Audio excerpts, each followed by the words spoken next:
사랑의 주님, 이렇게 주님 앞에 예배드리게 하심에 감사합니다.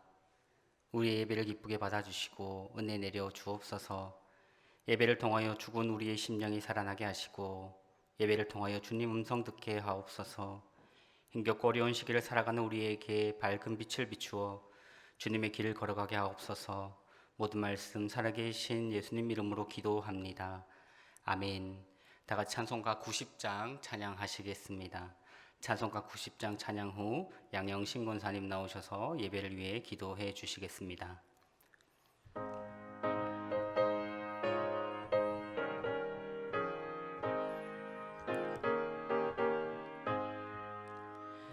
주 예수 내가 알기 전 날 먼저 사랑했네.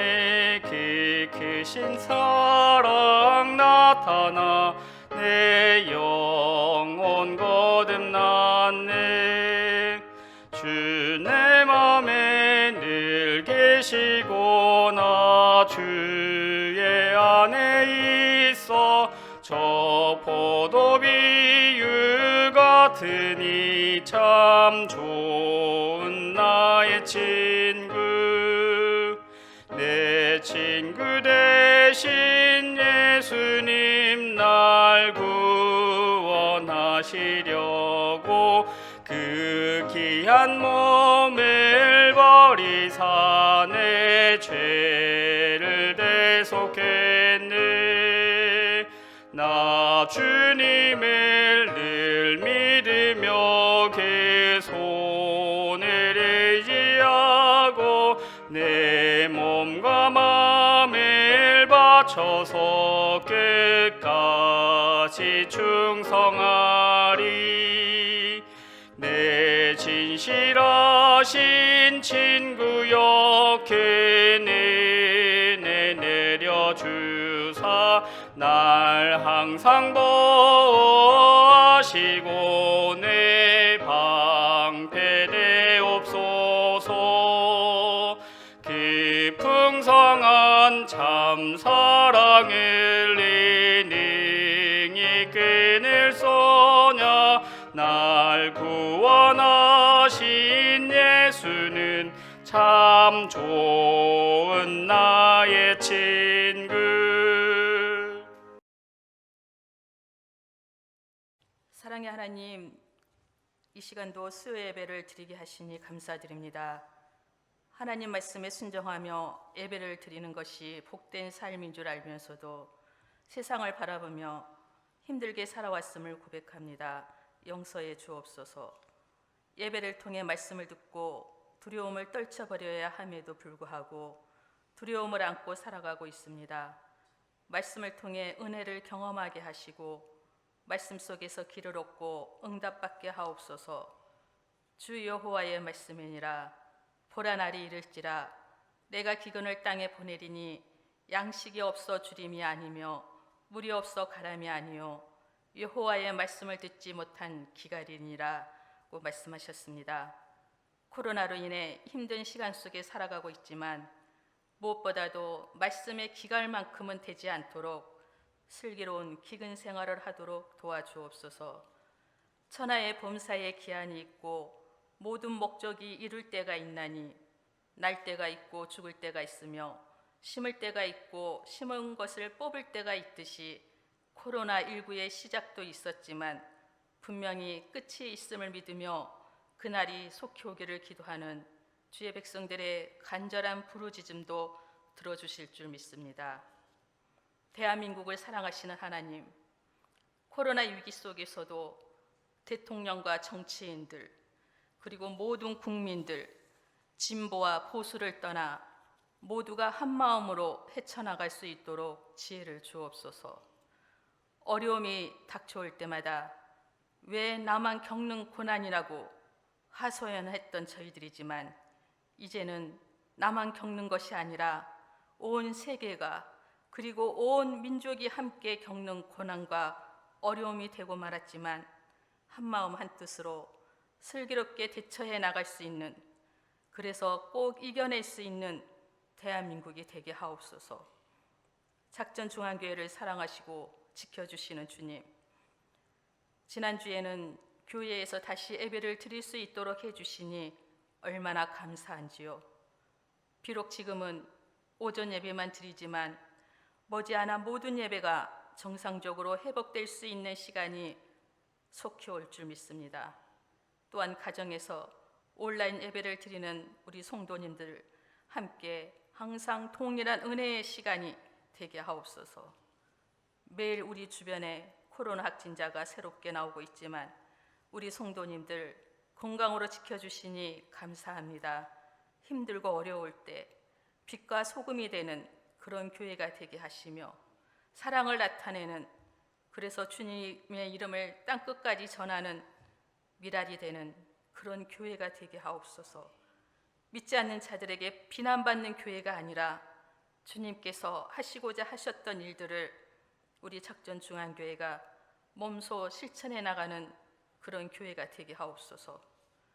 담임 목사님과 분목사님, 전도사님께도 항상 건강으로 지켜주시고 말씀의 지혜와 영역을 7배나 채워주시며 우리 남녀 전도회와 교육부서, 어린 유치부에서 나이 드신 어르신들까지 항상 깨어 기도하는 말씀 위에 든든히 세워져가는 아름다운 교회가 되게 하옵소서.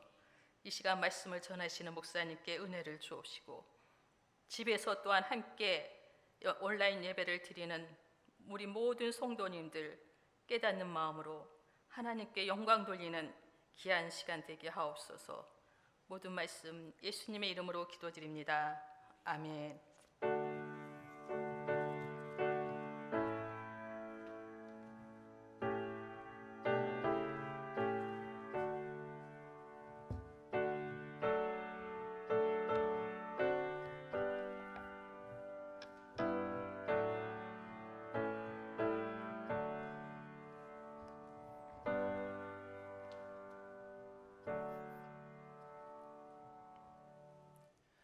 성도의 귀재 시간입니다. 함께 예배 드리시는 분들과 함께 하나님의 은혜로 살아갑시다 고백하겠습니다. 또 인사하겠습니다.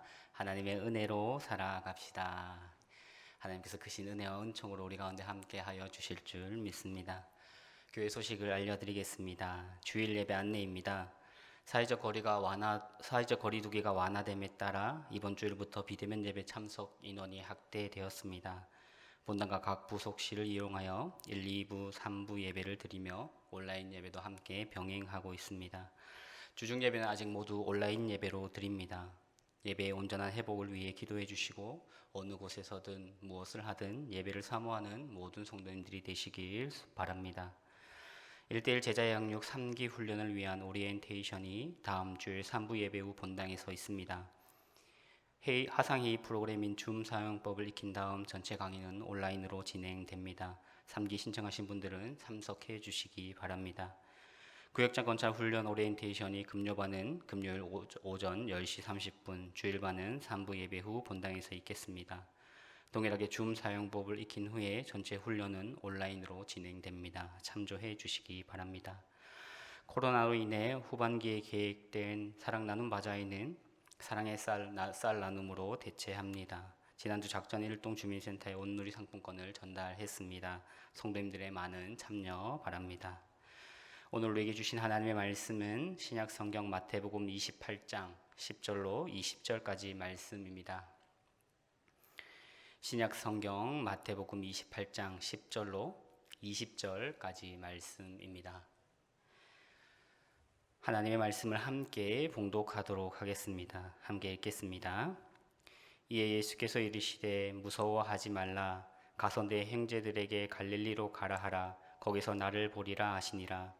여자들이 갈 때 경비병 중 몇이 성에 들어가 모든 된 일을 대제사장에게 알리니 그들이 장로들과 함께 모여 의논하고 군인들에게 돈을 많이 주며 이르되 너희는 말하기를 그의 제자들이 밤에 와서 우리가 잘 때에 그를 도둑질하여 갔다 하라.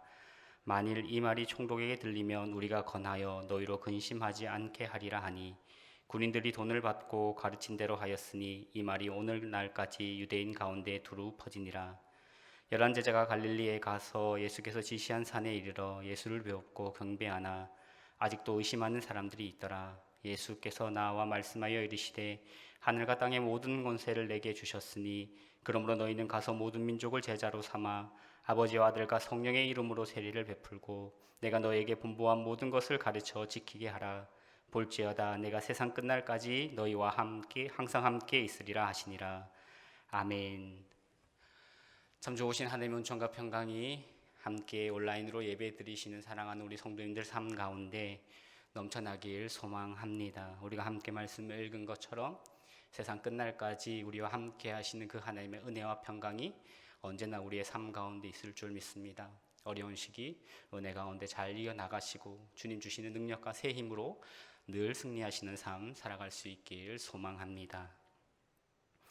오늘 함께 살펴보려고 하는 마태복음의 마지막 구절들은 어쩌면 마태복음 전체에서 혹은 성경 전체에서 가장 널리 알려진 구절이라고 할 수 있습니다. 특히 18절에서 20절까지 나오는 말씀은 대위임령 또는 예수님의 지상명령으로 부르며 왜 전도가 중요한지, 왜 복음 전파가 중요한지에 대해 잘 알려주는 구절이라 할 수 있습니다. 이 말씀은 마태복음의 가장 끝에 있고 부활하신 예수님께서 제자들을 만나 이르신 마지막 말씀이라는 점에서 매우 중요한 말씀이라고 할 수 있습니다. 교회가 왜 존재하는지에 대해서 요즘의 시대는 계속해서 우리에게 질문을 합니다. 너희가 이 땅 가운데 왜 존재하고 있느냐라고 세상은 우리에게 계속해서 물어옵니다. 그와 연관해서 오늘 이 말씀을 함께 살펴보려고 합니다. 첫째로 나누고 싶은 것은 혼란스러운 세상으로서 16절과 17절 말씀을 생각해 보려고 합니다. 16절은 열한 제자라는 언급으로 시작을 합니다. 예수께서 갈릴리에서 사역을 시작하셨고 어부들이었던 베드로, 안드레, 야고보, 요한 이 네 명의 제자들을 부르신 것이 마태복음 4장에 나옵니다. 그리고 10장에 가면 12명의 제자들을 부르시더니 그들을 사도라고 부르시면서 이스라엘 곳곳으로 보내십니다. 그런데 27장에 가면 그 중에 한 명인 가롯 유다는 예수님을 판 것이 너무 괴로워 스스로 목숨을 끊습니다. 이처럼 마태복음 안에서 14명으로 시작해서 12명이 되었던 제자들이 이제 11명이 되었고 마지막 28장 16절에서 11제자라고 되어 있어서 마태복음을 기록하는 저자나 이 복음서를 읽는 청중들이 왜 제자들이 11명이 되었는지에 대해서는 충분히 이해할 수 있을 것 같습니다.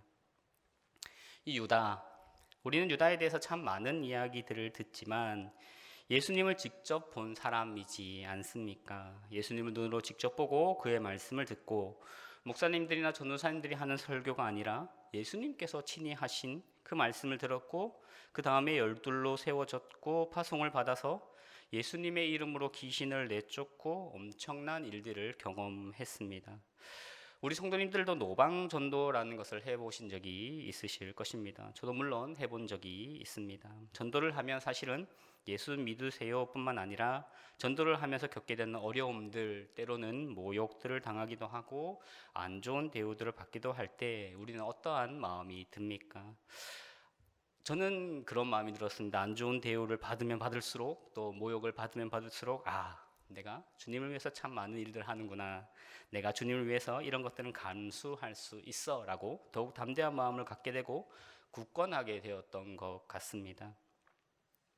그런데 이 12제자들은 귀신이 나가는 일을 경험하기도 하고 예수님을 직접 보고 그분의 직접 하시는 하나님의 말씀 설교를 듣고 귀신을 내어 쫓는 놀라운 일들을 경험했지만 더 놀라운 것은 이 모든 것을 경험한 12명의 제자 중 한 명은 그 자리에 없다는 점이 더 놀라운 것 같습니다.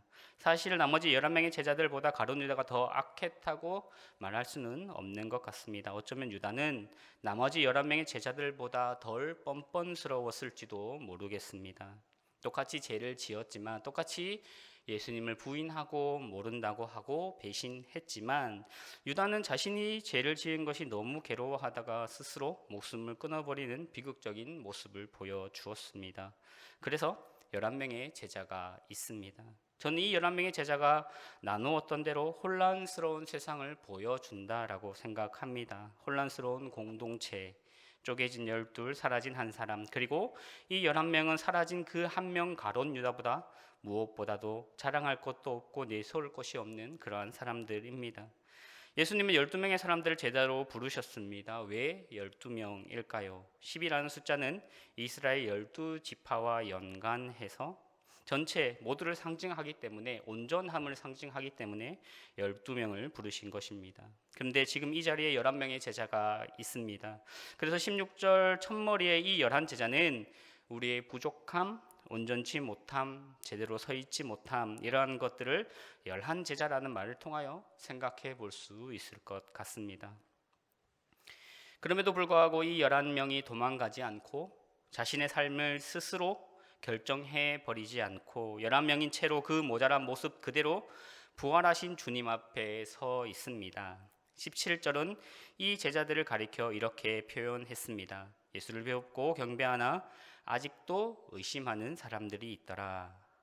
문제가 앞부분과 뒷부분에 나란히 놓여져 있다라는 점입니다. 예수님을 경배하는데 아직도 의심하는 사람들이 있습니다. 이게 무슨 의미일까요?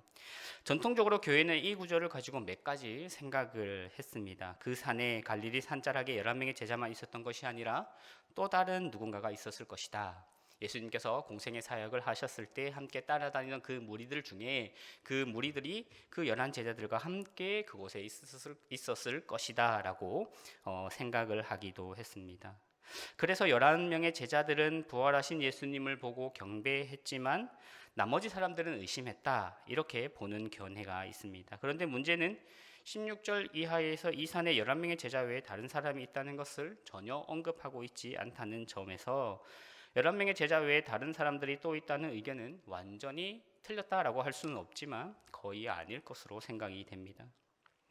그러면 그 다음에 두 번째로는 이 11명의 제자들만 있었는데 이들 중에 몇몇이 의심을 했지만 예수님을 배웠고 경배했다는 것입니다. 의심은 예수님을 뵙기 전에 의심을 했고 부활하신 예수님을 뵙자 의심은 사라지고 모두 경배했다라는 견해입니다. 이런 주장도 문제인 것이 여기에 경배하다라는 동사와 의심하다라는 동사는 헬라어에서 똑같은 시제를 사용하고 있다라는 점입니다. 그래서 이런 주장도 그렇게 설득력이 있는 것 같지는 않습니다. 그러면 세 번째 생각해 볼 수 있는 것은 11명의 제자 가운데 예수님을 경배한 사람들도 있었고 또 예수님을 의심한, 마치 도마처럼 그렇게 예수님을 의심한 사람들이 있었다라는 것입니다. 그런데 그렇게 보기에는 표현이 참 애매한 것 같습니다. 헬라의 문법적 표현 중에 어떤 사람은 경배했고 어떤 사람은 의심했다라고 이렇게 쓰는 문법들이 있습니다. 그래서 좀 더 정확하게 그랬다면 좀 더 정확하게 표현을 했을 텐데 그렇게 표현을 하고 있지 않다라는 것이죠. 그래서 그렇게 보기에도 조금은 어려운 것 같습니다. 그러면 지금 이 상황은 무슨 상황인가? 두 가지 정도를 생각해 볼 수 있을 것 같은데 그중 하나는 11명 전부 다 예수님을 경배했고 11명 전부 다 예수님을 의심했다라는 것입니다. 혹은 11명 전부 다 예수님을 경배했고 그 중에 몇몇은 경배하면서 의심하는 사람들도 있었다라는 것입니다. 이 둘 중 무엇이 맞는지는 정확하게 알 수 없을 것 같습니다. 하지만 적어도 분명히 알 수 있는 것은 무엇입니까? 예수님을 만나면서 경배와 의심이 공존하고 있다라는 것입니다. 부활하신 예수님을 눈앞에서 직접 보는 것입니다. 그러니 얼마나 두렵고 떨리겠습니까? 마태복음에서 경배하다라는 단어는 하나님에게만 쓰는 단어입니다. 그만큼 제자들이 지금 예수님을 만나면서 보면서 두렵고 떨림으로 서 있다라는 것이죠. 예수님을 하나님으로 그리스도로 온전히 경배하는데 동시에 의심이 존재합니다. 그래서 17절도 16절의 11제자와 함께 혼란스러운 세상을 우리에게 알려주고 있다라고 생각해 볼 수 있습니다. 하나님을 경배하는데 정말 그 경배에는 거짓이 하나도 없습니다. 전심으로 진심으로 온 마음 다해 하나님을 경배하는데 그 마음 한 자락에는 의심이 자리하고 있다라는 것이죠. 의심이라는 것이 사라지지 않고 계속 그 자리에 남아 있더라라는 것입니다. 우리 코로나 이후로 교회 예배가 쉽지 않고 구역 모임 또 각종 낭년 선교회 모임들이 쉽지 않아졌습니다. 그러다 보니 신앙생활이 쉽지 않고 의심과 회의가 생긴다라는 말을 자주 듣게 됩니다. 그렇지만 엄밀하게 말하면 의심과 회의는 예배를 못 드려서 구역 예배를 하지 못해서 각종 모임을 하지 못해서 교제를 하지 못해서가 아니라 원래 우리 안에 있는 것입니다. 원래 우리 안에 의심도 있었고 회의도 있었는데 예배와 모임들이 제대로 되지 않다 보니 이러한 것들이 더욱더 부각되었다라는 것입니다. 그리고 이 말씀과 함께 나누고 싶은 것은 그런 의심은 자연스러운 것이다라는 것입니다. 어쩌면 부활하신 예수를 믿는 공동체의 가장 기본적인 모습은 경배하지만 의심하는 공동체인 것 같습니다. 오히려 그 의심이 불안해서 확신에 찬 공동체, 내가 가진 확신이 조금이라도 흐트러질까봐, 우리 서로가 가진 의심이 조금이라도 흐트러질까봐 계속 다그치며 몰아치는 공동체가 오히려 더 문제가 있을 것입니다. 사실 신천지하고 전통교회를 가르는 기준 가운데 하나가 여러 교리가 있겠지만 확신에 가득 찬 공동체일 것입니다. 자신들이 가진 확신에 단단히 그 위에 견고하게 서서 그 어떤 말을 들어도 흔들리지 않는 사람들, 그 사람들이 신천지입니다. 신천지에서 빠져나온 사람들을 보면 그 신천지에서 빠져나올 수 있는 유일한 길이 무엇인가 하면 흔들리는 것입니다. 자신들이 믿고 있었던, 자신들이 유일하게 믿고 있었던 신앙이라고 생각했던 그것들이 흔들릴 때에만 그 이단이라는 신천지에서 나올 수 있게 된다라는 것입니다. 단단한 확신에서 의심이 들고 흔들리고 하면서 그 사람은 살아나게 되는 것입니다. 우리도 마찬가지라고 생각을 합니다. 우리가 주님을 따르는 제자들이라면 평생 가지는 모습이 무엇인가 하면 의심하는 것입니다. 의심하고 회의가 들고 이게 맞는지 계속해서 생각이 들고 저는 평생 의심하며 경배하며 의심하며 살아가는 것이 우리 신앙의 모습인 것 같습니다. 어떤 사람이 믿음의 반대말은 의심이 아니라 확신이다 라는 말을 했습니다. 이 말이 어떻게 보면 참 맞는 말인 것 같습니다. 17절 말씀이 우리에게 이것을 보여주는 것입니다. 여기 의심이라는 단어가 헬라어 디스다조라는 단어를 사용하고 있는데 이 단어는 신약성경 전체에 딱 2번 쓰입니다. 오늘 한번 마태복음 28장 17절에 쓰였고 또 한 번 어딘가 하면 마태복음 14장 31절에 이 단어가 쓰이게 됩니다. 베드로가 무리를 걸어오시는 예수님을 보고 자신도 무리로 걷게 해달라고 그렇게 이야기합니다. 그리고 예수님께서 오라고 하십니다. 그리고 베드로는 물 위를 걷습니다. 그런데 베드로가 그 무리를 걷다가 큰 파도를 보게 되고 두려워합니다. 두려워하는 순간 물에 빠지게 됩니다. 그렇게 베드로가 물에 빠지자 예수님께서 손을 내미시며 하시는 말씀, 믿음이 작은 자여 왜 의심하였느냐라는 말씀이 나옵니다. 여기에 의심하다라는 단어가 디스다조입니다. 의심하다라는 다른 단어가 많이 있음에도 불구하고 28장과 14장에 이 단어를 딱 2번 사용합니다. 이것은 무엇일까요? 이 28장의 제자들이 의심하는 것이 14장의 파도를 보고 두려워하며 의심하는 베드로의 의심과 같은 의심이다라는 것입니다. 그런데 이 제자들은 17절에 부활하신 예수님을 보는데도 그 의심이 여전히 그들에게 존재합니다. 혹시 우리 성도님들도 마음에 의심이 생기십니까? 회의가 생기십니까? 내 구원이 흔들리고 내가 진짜 구원받았나? 내가 진짜 이렇게 살아가도 되나? 의심하며 믿음의 길을 나는 잘 걸어가고 있나? 그렇게 생각하십니까? 의심이 생긴다면, 회의가 생긴다면 신앙이 흔들린다고 자신을 비하하며 침울해하며 있지 마시기를 바랍니다. 우리는 의심하며 흔들리며 그렇게 믿음의 길을 걸어가는 사람들입니다. 의심하며 경배하며 걸어가는 우리에게 하나님은 은혜를 주시는데 또 영원히 함께 하겠다라는 말씀을 해 주십니다. 계속해서 말씀을 보면 참 특이한 것이 18절에서 20절까지 그 유명한 예수님의 지상 명령이 나옵니다. 그런데 이 명령을 주시는 예수님께서 제자들의 17절의 상태, 어떤 상태이죠? 경배하는데 의심하는 그 상태를 예수님께서 아셨을 텐데 교정하지 않으신다라는 것입니다. 누가 의심하는지, 누가 눈빛이 흔들리는지 찾아내서 왜 의심하냐고 견고한 확신을 가지라고 말씀하지 않으십니다. 그냥 그들은 의심을 한켠에 품은 채로 경배하는 사람들입니다. 이런 사람들을 향하여 또 열둘로 온전하지 않고 모자라고 부족한 11명의 제자를 향하여 예수님께서는 지금 이 엄청난 사명을 주신다라는 것입니다. 의심하니까 내 믿음이 흔들리니까 교회를 다니지 말자가 아니라, 의심하니까 나는 못하겠어요 다른 사람이 하세요가 아니라, 의심스럽기는 하지만 저는 예수님을 믿어요, 예수님이 나의 구주 되심을 믿는데 한편으로는 또 의심해요. 그런 마음을 가지고 그 길을 걸어가는 것입니다. 그 영광의 길을, 주님께서 말씀하신 사명의 길을 그렇게 걸어가는 것입니다. 주께서는 그런 제자들을 향하여 의심을 따져 묻는 것이 아니라 확신을 불러일으키는 것이 아니라 사명을 주시고 보내시더라라는 것입니다. 이것이 오늘 우리의 교회라고 생각을 합니다. 이어지는 19절 말씀을 보면 우리도 잘 아는 말씀입니다. 주님께서 모든 민족을 제자로 삼으라 명령하십니다. 19절에 제자로 삼아라고 표현되어 있고 이것이 헬라어 동사로도 다르게 표현되어 있습니다. 제자를 삼다가 핵심이 되는 주 동사이고 여기에 부속된 두 개의 동사가 세례를 베풀어라, 그 다음에 20절에 가르쳐 지키게 하라입니다.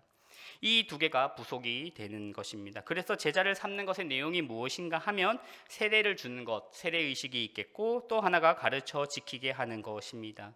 이 두 개가 제자됨의 의미라는 것입니다. 세례를 받는다는 것은 내가 예수님을 나의 구주로 고백합니다, 내가 삼위일체 하나님을 고백합니다 라는 뜻입니다. 그야말로 예수를 믿게 되었다라는 것이 세례인 것입니다. 그런 의미에서 19절, 20절은 전도 명령이다 이렇게 하는데 사실 전도 명령은 아닌 것 같습니다.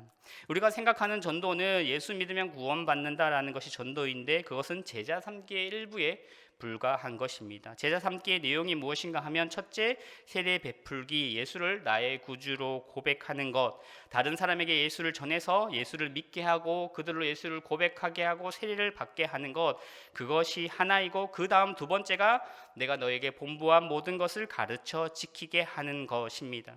지금까지 한국교회는 이 둘 중에 첫 번째 부분에 모든 영향을 집중했다라고 생각을 합니다. 그렇지만 이 말씀의 훨씬 더 중요한 부분은 내가 너에게 분부한 모든 것을 가르쳐 지키게 하는 것입니다. 우리가 가진 개역개정 성경이 가르쳐 지키게 하라라고 되어 있지만 엄밀히 말하면 내가 너에게 분부한 모든 것을 지켜라고 가르쳐라 이렇게 되어 있습니다.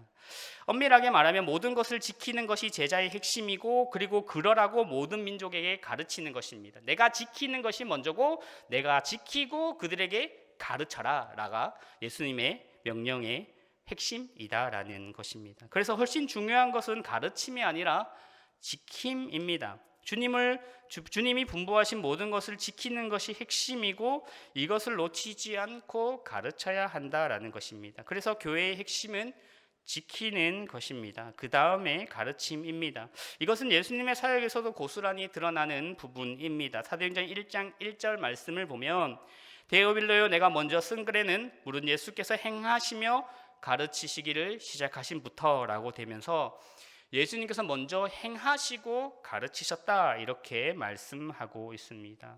그렇게 할 때 예수님이 분부하신 모든 것, 예수님이 말씀하신 모든 것, 우리가 지금 마태복음의 말씀을 보고 있는데 사실 마태복음 전체가 예수님이 분부하신 모든 것입니다. 그래서 이 중에 어떠한 것을 지키고 어떠한 것을 안 지키고가 아니라 이 말씀 안에 들어있는 이 모든 것을 지키는 것, 그것을 말씀하시는 것입니다.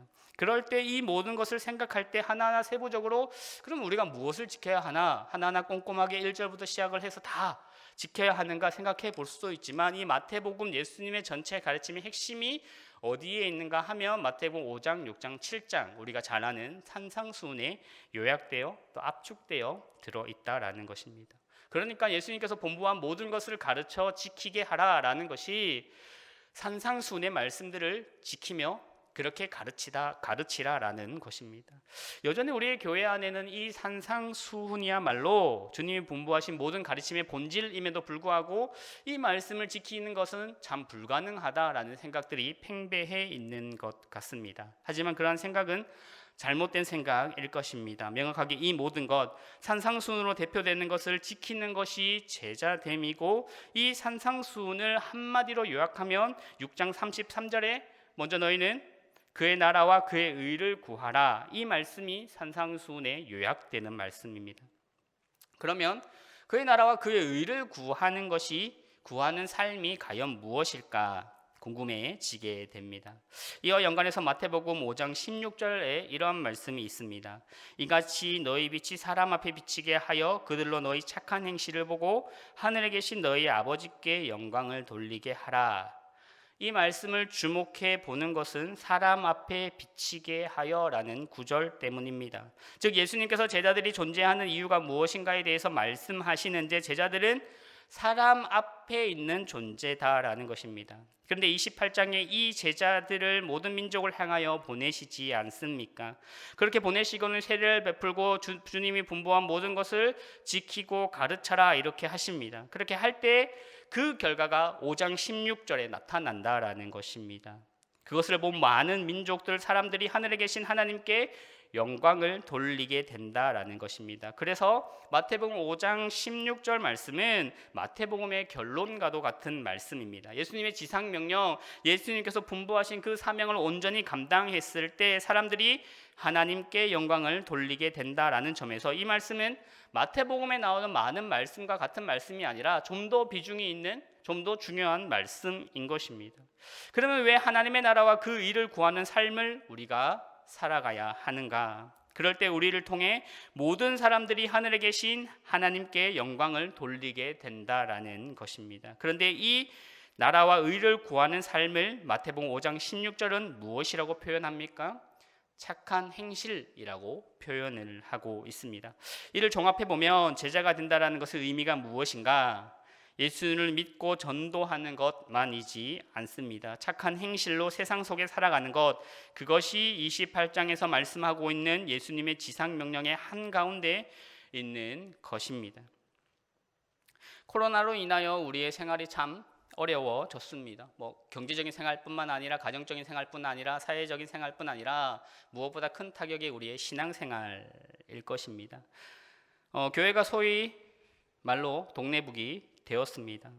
코로나가 확산되는 초반에 신천지로 인해 시끄러울 때 많은 그리스도인들이 이렇게 이야기했습니다. 하나님께서 이 기회에 신천지 이단을 이 땅에서 사라지게 만드시는구나. 드디어 신천지의 본성의 그 악함이 이 땅 가운데 드러나는구나 생각을 했습니다.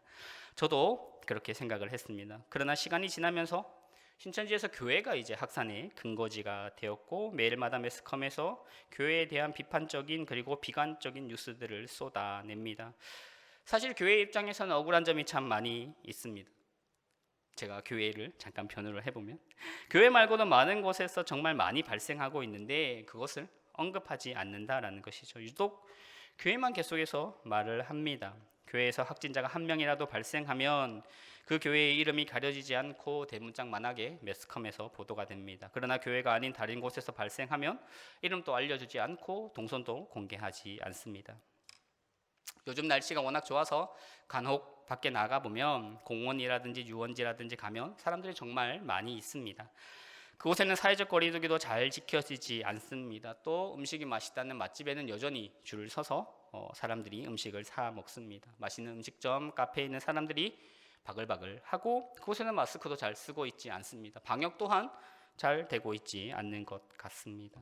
그런데 이러한 이야기들은 나오지 않고 그 어느 것보다 방역 수칙을 잘 지키는 교회를 계속해서 언급합니다. 대부분의 성도님들도 이 휴대폰을 통해 재난 문자를 받아보시겠지만 주일에 꼭 예배드린 시간에 11시라든지 10시라든지 9시라든지 꼭 그 시간에 맞춰서 문자를 보냅니다. 기가 막힙니다. 예배를 드리려고 들어오는데 재난 문자가 오는 거죠. 교회 가지 마라 이렇게 문자가 오게 되면 이거는 참 너무하다 싶은 생각이 듭니다. 이런 일을 보고 겪으면서 이건 좀 부당하다, 너무하다 라고 생각이 듭니다. 물론 교회에서 확진자가 많이 나오긴 했지만 정말 이렇게까지 이런 대우를 받아야 하는가라는 생각들을 참 많이 해보기도 합니다. 그렇지만 한편으로 생각하면 이러한 상황, 지금 교회가 부당한 대우를 받고 있는 이러한 상황들은 지금 세상이 교회를 바라보는 현실인 것입니다. 식당은 식당의 존재 이유가 있습니다. 식당이 망하면 안 되죠. 식당이 망하면 당사자들도 힘들고 망하는 식당들이 많아지면 나라 전체도 힘이 듭니다. 그래서 식당을 지켜줘야 하기 때문에 확진자가 생겨도 식당의 이름을 잘 보도하지 않습니다. 그런데 교회는 확진자가 발생하면 바로 이 이름을 공개합니다. 이를 바꿔서 생각해 보면 세상 사람들은 교회가 왜 존재하는지 모르겠다라고 우리에게 계속해서 질문을 하는 것입니다. 교회가 왜 있고 왜 존재하냐라는 것입니다. 식당이 망하면, 카페가 망하면, 회사가 망하면 고통받는 사람들이 너무 많다는 것을 알고 있습니다. 그런데 교회는 왜 존재하는 것일까요? 세상 사람들이 보기에는 없어도 될 것 같은데 자기들끼리 모여서 뭐 하는지 모르겠는데 계속 세상에 피해를 주는 저러한 단체, 저러한 교회는 없어도 될 것 같다라는 것이 냉정하게 말하면 지금 우리의 교회가 처해 있는 현실입니다. 그러면 이 절망적인 현실 속에 오늘 말씀을 비추어 생각해 보는 것입니다. 우리의 본질이 무엇인가? 우리가 누구였나? 교회를 살게 하는 것은 무엇인가? 교회는 어떠한 곳인가? 이같이 너희 빛을 사람 앞에 비치게 하여 그들로 너희 착한 행실을 보고 하늘에 계신 너희 아버지께 영광을 돌리게 하라입니다. 우리가 회복해야 할 모습이 있다면, 우리가 돌아가야 할 모습이 있다면 세상 앞에서 세상에 보내어진 존재로 착한 행실로 살아가는 것입니다. 이렇게 살아갈 때 주님은 분명히 말씀하십니다. 내가 너희와 항상 함께 하리라 라고 말이죠. 너희와 항상 함께 있으리라. 이 말을 들으면 무슨 단어가 생각이 나십니까? 임마누엘이라는 단어가 생각이 납니다. 임마누엘, 하나님이 우리와 함께 하신다라는 뜻입니다. 이런 임마누엘의 말씀이 마태복음에 또 어디 나오는가 하면 마태복음 1장에 나옵니다. 예수님께서 마리아가 이제 예수님을 잉태했을 때 천사가 나타나서 마리아에게 천사가 이야기합니다. 태어날 그 아이는 임마누엘이다. 하나님이 우리와 함께 한다라는 뜻이다 라고 알려줍니다. 예수님의 탄생이 하나님이 여전히 우리와 함께 하시는 증표가 된다라는 것이죠. 이처럼 마태복음 1장에 임마누엘, 우리와 함께 하시는 하나님이 나오고, 그리고 마지막에 28장에 우리와 끝날까지 함께 하시는 이 임마누엘 하나님이 나옵니다. 임마누엘로 시작해서 임마누엘로 이제 마태복음이 끝이 나는 것입니다. 이러한 틀을 마태복음이 전체가 잡았다면 그 안에 들어있는, 마태복음 전체 안에 들어있는 가장 큰 주제는 무엇인가 하면 하나님이 우리와 함께 하신다라는 이 임마누엘의 주제가 나온다라는 것입니다. 마태복음 18장 20절에 보면 두세 사람이 내 이름으로 모인 곳에는 나도 그들 중에 함께 있겠다라는 말씀이 나옵니다. 이 말씀만 따로 떼어놓고 보면 정확하게 모르겠지만 전체 우리가 임마누엘의 주제 안에서 마태복음을 생각하고 이 구절을 생각할 때 이 본문은 임마누엘 구절입니다. 두세 사람이 함께 모인 곳에 내가 그들과 함께 하겠다 말씀하신다라는 거죠. 이 말씀을 통해 우리는 이 코로나 시대를 어떻게 헤쳐나가야 할까요? 이제 1000명, 100명, 10,000명 모이는 그러한 시절은 적어도 올해까지는 참 어려울 것 같습니다. 그러면 우리는 무엇을 해야 하나? 두세 사람이라도 모이는 것입니다. 두세 사람이 모인 곳에 주님께서 함께 하심을 경험하기를 우리는 연습해야 한다라는 것입니다. 초기 교회가 그랬을 것입니다. 처음에 교회가 이런 작은 공동체였을 것입니다. 작은 사람들이 모여서 서로의 신앙을 세워주고 기도해주고 격려해주고 힘써 주었을 것입니다. 이렇게 하나님이 함께 하심을 경험한 사람들이 세워지고 공동체를 든든히 받쳐나갈 수 있다라는 것입니다. 구역장 권찰님들께서 성도님들을 찾아가서 한 분, 두 분 찾아가서 기도해주고 만나주고 격려해주고 세워주고 이렇게 하는 모임들이 활발하게 일어나야 된다라는 것입니다. 또 이 임마누엘 주제가 어디에 나오는가 하면 마태복음 25장에 나옵니다. 왕이신 예수님께서 마지막 심판 때에 사람들을 심판하시며 그들에게 배고프고 목마르고 가난하고 헐벗은 자들에게 행하는 것이 나에게 행하는 것이다 하시는 말씀이 있습니다. 이 말씀을 가지고 또 이 말씀만 따로 떼어놓고 보면 임마누엘 주제가 아닌 것 같은데, 임마누엘 주제 안에서 보면 이것도 임마누엘 주제인 거죠. 하나님께서 어디에 함께 하신다고 말씀하는가 하면 배고프고 가난하고 헐벗고 옥에 갇힌 그 사람들에게 함께하고 있기 때문에 그 사람들에게 행하는 것이 나에게 행하는 것이다, 이렇게 말씀하시는 것입니다. 예수님이 그곳에 계십니다. 배고프고 아프고 가난하고 슬퍼하고 울고 있는 그곳에 계시고 그들과 함께할 때 우리는 우리와 함께 하시는 하나님을 경험할 수 있다라고 분명히 말씀하고 있다라는 것입니다. 이처럼 마태복음에 임마누엘이 네 군데 있습니다. 1장에 태어나실 때 우리와 함께 하시는 하나님을 보여주는 곳이고, 마지막에 주님께서 세상 끝날까지 내가 너희와 함께 하겠다 말씀하시고, 두세 사람이 모인 곳에, 그리고 헐벗고 굶주리고 가난한 그 사람들 곁에 함께 하시는 것입니다. 이를 비추어 보면 이것이 성도의 착한 행실인 것입니다. 그리스도인들이 착하게 살아가야 한다라는 것은 소위 말해서 세상에서 호구가 되라는 말이 아닙니다. 양보해주고 당하기만 하면서 그렇게 살아가라라는 것이 아니라, 가난한 사람들 곁에, 아프고 슬프고 연약한 사람들 곁에, 굶주린 사람들 곁에 함께 있는 것이 마태복음이 이야기하는 착한 행실이라고 생각이 됩니다. 코로나로 인하여 이제 우리가 살아가는 세상은 많은 것이 바뀌게 될 것입니다. 개인적인 삶뿐 아니라 예배의 형태들, 사역의 형태들 또한 바뀌게 될 것입니다. 하지만 바뀌지 않는 것은 무엇입니까? 세상 속에 보냄받은 존재라는 우리의 존재는 바뀌지 않습니다. 그리고 이 존재를 드러내는 착한 행실은 바뀌지 않는 것입니다. 배고프고 굶주리고 가난하고 아파하고 눈물 흘리는 사람들과 함께 하시는 주님, 그리고 두세 사람이 모인 곳에 함께 하시는 주님, 이것은 변치 않는 신앙 공동체의 본질일 것입니다. 그리고 놀랍게도 그렇게 살아가는 사람들이 고백합니다. 주님께서 언제나 우리와 함께 하신다라고 말입니다. 전혀 눈에 보이지도 않는데 주님께서 언제나 우리와 함께 하신다고 그렇게 고백하는 것입니다. 우리는 지금 11명입니다. 온전치 못하고 깨어지고 또 혼란스럽습니다. 때때로 실패한 것 같고 넘어진 것 같습니다. 또한 우리는 하나님을 전심으로 경배하지만 여전히 우리에게는 하나님을 의심하는 의심들이 마음 한켠에 자리하고 있습니다. 그렇지만 주님은 우리들을 11 제자로 불러주셨습니다. 그리고 주님께서 걸으셨던 그 길을 이어받아 우리에게 걸어가라 말씀하십니다. 사랑하는 모든 성도님들이 그 길을 이어받아 주님의 길을 걸어갈 수 있게 되기를 간절히 소망합니다. 힘들고 어려운 시기, 모두가 교회가 왜 이 세상에 존재하는지 모르겠다라고 부정적인 시각을 보내는 시기, 사랑하는 우리 성도님들을 통하여 이 땅 가운데 교회가 왜 존재하는지 보여줄 수 있게 되길 간절히 소망합니다. 함께 기도하겠습니다. 하나님 아버지, 주님께서 11 제자를 다시 갈릴리의 산으로 부르시고 의심도 하는 제자들에게 모든 민족을 향하여 파송하시는 말씀을 보게 됩니다. 우리가 연약하고 부족하지만 온전지 못하지만 주님께서 우리를 보내시는 것을 굳게 믿으며 세상 속에서 착한 행실로 우리의 빛을 드러내어 하늘에 계신 하나님께 영광을 돌리는 보냄받은 공동체로 살아가게 하옵소서. 예수님의 이름으로 기도합니다. 아멘. 주신 말씀과 은혜를 기억하며 찬송가 430장 찬양하시겠습니다. 찬송가 430장입니다.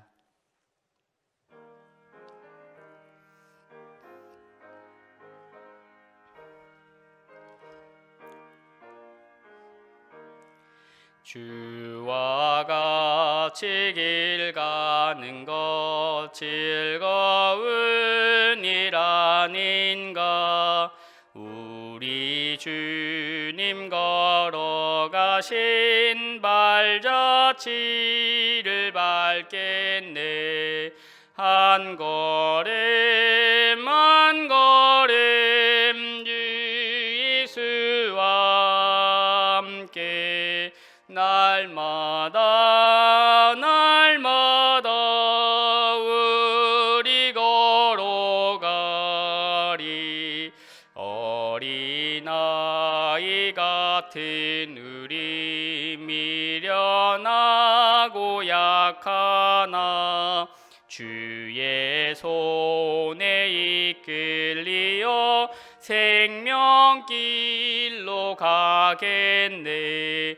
한 걸음 한 걸음 주 예수와 함께 날마다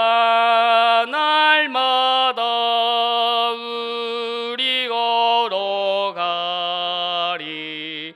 꽃이 피는 들판이나 험한 골짜기라도 주가 인도하는 대로 주와 같이 가겠네.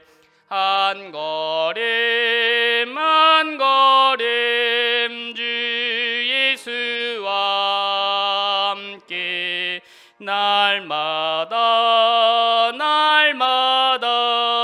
우리 걸어가리.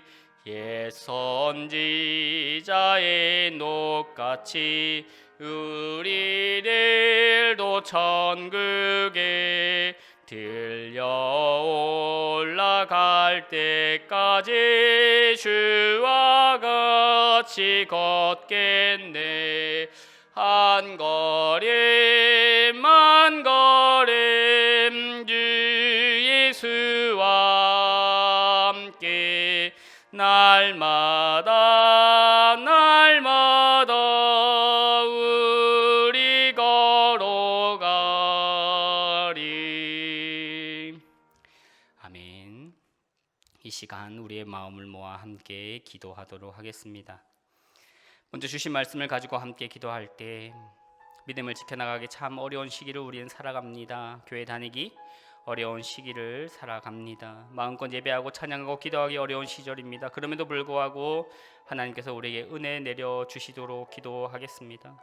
더욱 주님을 붙들고 더욱 깨어 주님의 말씀 지키는 우리가 되게 해달라고 기도하겠습니다. 여전히 세상은 교회가 필요하고 그리스도인들이 필요합니다. 우리가 깨어진 세상에 하나님의 손과 발이 되어 세상을 치유하고 착한 행실로 나아가 하나님 아버지께 영광 돌리는 삶을 살아가게 해달라고, 끝날까지 우리와 함께 하신 하나님을 의지하며 바라보며 주님 걸어가셨던 믿음의 길을 걸어가는 우리 모두가 되게 해달라고 이 시간 주신 말씀과 은혜를 기억하며 함께 기도하도록 하겠습니다. 함께 기도하겠습니다.